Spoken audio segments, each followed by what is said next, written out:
ਵਾਹਿਗੁਰੂ ਜੀ ਕਾ ਖਾਲਸਾ ਸ਼੍ਰੀ ਵਾਹਿਗੁਰੂ ਜੀ ਕੀ ਫਤਿਹ।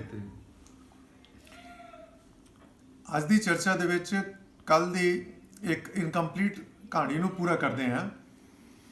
ਉਸ ਤੋਂ ਬਾਅਦ ਫਿਰ ਅੱਗੇ ਦੂਸਰੀ ਗੱਲ ਕਰਾਂਗੇ।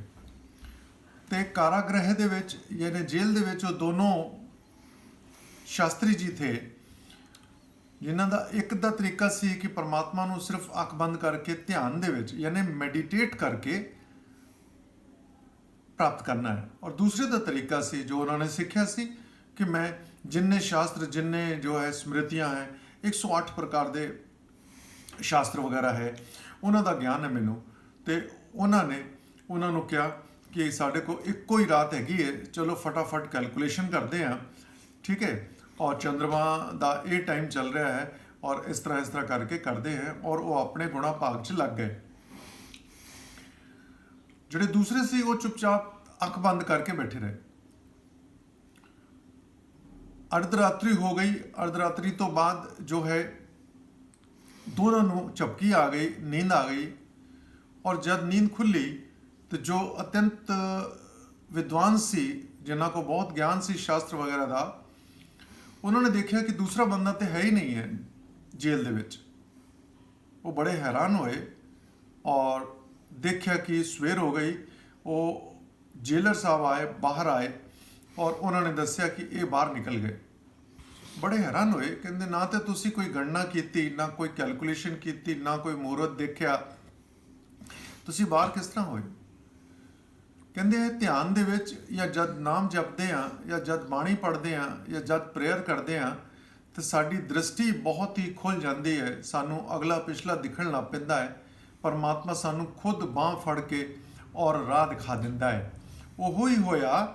ਉਹ ਜੇਲ੍ਹ ਦੇ ਵਿੱਚ ਚੱਕਰ ਲਗਾਉਂਦੇ ਹੋਏ ਦਰਵਾਜ਼ੇ ਤੱਕ ਗਏ ਔਰ ਦਰਵਾਜ਼ੇ ਦੀ ਕੁੰਡੀ ਨੂੰ ਹੱਥ ਲਾਇਆ ਤੇ ਉਹ ਦੇਖਿਆ ਕਿ ਦਰਵਾਜ਼ਾ ਸਿਰਫ ਭਿੜਿਆ ਸੀ, ਕਹਿੰਦੇ ਅਟਕਿਆ ਸੀ।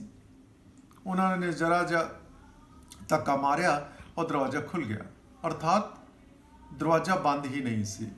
इस तरह ही गुरु नानक देव जी ने और गुरु नानक देव जी दे समकालीन और उस तो पहलों दे संतां ने इहो ही दस्या, परमात्मा को जान दा तरीका सिर्फ इको ही है। किसी विधि विधान या किसी कर्म कांड च नहीं लगना। उत्थे तुहाडे लई बूहा सिर्फ अटकिया है, तुसी खटखटाउणा भी नहीं है, ਤੁਸੀਂ ਸਿੱਧਾ ਪਰਮਾਤਮਾ ਨਾਲ ਮਿਲਨ ਕਰ ਸਕਦੇ ਹੋ। ਧਿਆਨ ਦਾ, ਜਾਪ ਦਾ, ਇੱਕ ਪਰਮਾਤਮਾ ਦਾ ਇਹ ਸੰਦੇਸ਼ ਲੈ ਕੇ ਹੀ ਉਦਾਸੀਆਂ ਤੇ ਗੁਰੂ ਨਾਨਕ ਦੇਵ ਜੀ ਨਿਕਲਣਗੇ। ਇਸ ਚਰਚਾ ਨੂੰ ਹੋਰ ਅੱਗੇ ਵਧਾਉਂਦੇ ਹੋਏ ਪਹਿਲਾਂ ਇਸ ਚੀਜ਼ ਨੂੰ ਮੈਂ ਪ੍ਰਗਾੜ ਕਰ ਦੇਵਾਂ, ਇਸ ਚੀਜ਼ ਨੂੰ ਹੋਰ ਦਿਮਾਗ 'ਚ ਪਾ ਦੇਵਾਂ ਆਪਣੇ ਔਰ ਆਪ ਜੀ ਦੇ ਕਿ ਇਹ ਚੀਜ਼ ਕਿਉਂ ਇੰਨੀ ਠੀਕ ਹੈ। एक जंगल ਦੇ ਵਿੱਚ ਇੱਕ ਸੰਨਿਆਸੀ ਧਿਆਨ ਲਗਾਏ, ਇਹ ਦੂਸਰੀ ਕਹਾਣੀ ਹੈ। ਸਾਲਾਂ ਸਾਲ ਤੋਂ ਬੈਠੇ ਹੋਏ ਸੀ ਉੱਥੇ। ਇੱਕ ਲੱਕੜਹਾਰਾ ਸਵੇਰ ਤੋਂ ਲੈ ਕੇ ਸ਼ਾਮ ਤੱਕ ਲੱਕੜੀ ਕੱਟਦਾ ਸੀ ਔਰ ਘਰ ਲੈ ਜਾਂਦਾ ਸੀ। 2-4 ਦਿਨ ਬਾਅਦ ਆ ਕੇ ਫਿਰ ਲੱਕੜੀ ਕੱਟਦਾ ਸੀ। ਤੇ ਉਹ ਧਿਆਨ ਲਗਾਉਣ ਵਾਲੇ ਸੰਨਿਆਸੀ ਨੇ ਪੁੱਛਿਆ ਕਿ ਤੁਸੀਂ ਤੇ ਬਹੁਤ ਅਮੀਰ ਹੋ ਗਏ, ਇੰਨੀ ਮਿਹਨਤ ਕਰਦੇ ਹੋ। ਉਹ ਕਹਿੰਦੇ ਨਹੀਂ, ਬਸ ਦਾਲ ਰੋਟੀ ਚੱਲਦੀ ਹੈ ਤੇ ਇਹ ਲੱਕੜੀਆਂ ਜਦ ਖਤਮ ਹੋ ਜਾਂਦੀਆਂ ਮੈਂ ਫਿਰ ਕੱਟਣ ਆ ਜਾਂਦਾ। ਉਹ ਕਹਿੰਦੇ ਇੱਥੋਂ ਕੁਝ ਕਿਲੋਮੀਟਰ ਦੂਰ ਜੋ ਹੈ ਉਹ ਚੰਦਨ ਦੀ ਲੱਕੜੀਆਂ ਹੈ, ਉਹ ਤੁਸੀਂ ਕੱਟੋ, ਉਹਦੇ ਨਾਲ ਤੁਹਾਨੂੰ ਹੋਰ ਲਾਭ ਹੋਏਗਾ।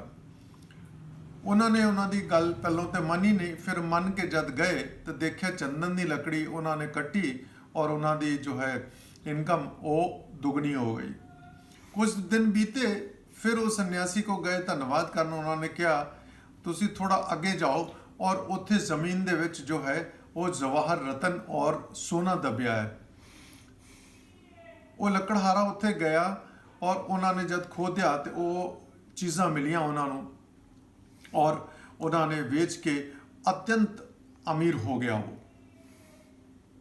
ਇੱਕ ਦਿਨ ਧਿਆਨ ਆਇਆ ਕਿ ਮੈਂ ਜਾ ਕੇ ਕੁਝ ਸਵਾਲ ਕਰਾਂ ਔਰ ਧੰਨਵਾਦ ਦੇਵਾਂ। ਉਹਨਾਂ ਨੇ ਉਹ ਸੰਨਿਆਸੀ ਨੂੰ ਪੁੱਛਿਆ ਕਿ ਜਦ ਤੁਹਾਨੂੰ ਖੁਦ ਨੂੰ ਪਤਾ ਹੈ ਕਿ ਇਸ ਜਗ੍ਹਾ ਦੇ ਵਿੱਚ ਇੰਨੀ ਕੀਮਤੀ ਚੀਜ਼ਾਂ ਹੈ ਤੇ ਤੁਸੀਂ ਜਾ ਕੇ ਕਿਉਂ ਨਹੀਂ ਪ੍ਰਾਪਤ ਕਰ ਲਈਆਂ ਔਰ ਅਮੀਰ ਹੋ ਗਏ। ਤੇ ਉਹਨਾਂ ਦਾ ਜਵਾਬ ਸੀ ਮੇਰੇ ਕੋ ਇਸ ਤੋਂ ਵੱਡੀ ਵੀ ਦੌਲਤ ਹੈਗੀ ਹੈ। ਉਹ ਕਹਿੰਦੇ ਇਸ ਤੋਂ ਵੱਡੀ ਦੌਲਤ ਕਿੱਥੇ ਹੈ? ਤੁਸੀਂ ਤੇ अर्धनग्न ਕੱਪੜਿਆਂ 'ਚ ਬੈਠੇ ਹੋ, ਦਿਨ ਭਰ ਭੋਜਨ ਨਹੀਂ ਕਰਦੇ ਹੋ, ਔਰ ਤੁਸੀਂ ਕਹਿੰਦੇ ਹੋ ਤੁਸੀਂ ਬਹੁਤ ਅਮੀਰ ਹੋ। ਕਹਿੰਦੇ ਤੁਹਾਡੇ ਕੋਲ ਕਿਹੜਾ ਧਨ ਹੈ? ਉਹ ਕਹਿੰਦੇ ਮੇਰੇ ਕੋਲ ਧਨ ਹੈ ਉਹ ਪਰਮਾਤਮਾ ਦਾ ਨਾਮ ਔਰ ਧਿਆਨ, ਮੈਡੀਟੇਸ਼ਨ। ਇਸ ਤੋਂ ਵੱਡੀ ਦੌਲਤ ਕੋਈ ਨਹੀਂ, ਜਿਹਦੇ ਲਈ ਕੋਈ ਪ੍ਰਯਾਸ ਨਹੀਂ ਕਰਨਾ, ਕੁਛ ਨਹੀਂ ਕਰਨਾ, ਬੂਆ ਵੀ ਨਹੀਂ ਖੜਕਾਣਾ, ਤੁਸੀਂ ਚੱਲ ਕੇ ਜਾਣਾ ਹੈ। ਕਹਿੰਦੇ ਚੱਲ ਕੇ ਕਿਸ ਤਰ੍ਹਾਂ ਜਾਣਾ ਹੈ? ਚੱਲ ਕੇ ਤੇ ਬਹੁਤ ਲੋਕ ਜਾਂਦੇ ਆ। ਅਸੀਂ ਵੀ ਪਾਠ ਕਰਦੇ ਹਾਂ ਤੇ ਅਸੀਂ ਪਾਠ ਕਰਨ ਲੱਗੇ ਹੁਣ YouTube 'ਚ ਦੇਖਦੇ ਹਾਂ ਕਿ ਸੁਖਮਨੀ ਸਾਹਿਬ ਅਗਰ 1 ਘੰਟੇ 'ਚ ਕੰਪਲੀਟ ਹੁੰਦਾ ਹੈ ਤੇ ਹੁਣ ਇੱਕ ਸੁਖਮਨੀ ਸਾਹਿਬ ਉਹਨਾਂ ਨੇ ਡਾਊਨਲੋਡ ਕਰ ਦਿੱਤਾ ਜੋ 20 ਮਿੰਟ ਪਹਿਲਾਂ ਹੋ ਜਾਏਗਾ ਔਰ ਲਿਖਿਆ ਹੈ ਸੁਖਮਨੀ ਸਾਹਿਬ ਫਾਸਟ। ਮਤਲਬ ਅਸੀਂ ਵੀ ਉਹੀ ਕੰਮ ਕਰਨ ਲੱਗ ਪਏ। ਇਹ ਵੀ ਕਰਮ ਕਾਂਡ ਹੋ ਗਿਆ ਕਿ ਅਸੀਂ ਬਸ ਵਾਹਿਗੁਰੂ ਵਾਹਿਗੁਰੂ ਵਾਹਿਗੁਰੂ ਵਾਹਿਗੁਰੂ ਵਾਹਿਗੁਰੂ ਵਾਹਿਗੁਰੂ ਵਾਹਿਗੁਰੂ ਵਾਹਿਗੁਰੂ ਵਾਹਿਗੁਰੂ ਵਾਹਿਗੁਰੂ ਵਾਹਿਗੁਰੂ ਵਾਹਿਗੁਰੂ ਵਾਹਿਗੁਰੂ ਕਰਨਾ ਸ਼ੁਰੂ ਕਰ ਦਿੱਤਾ ਔਰ ਸਾਡੇ ਹੱਥ ਕੁਛ ਨਹੀਂ ਆਉਂਦਾ।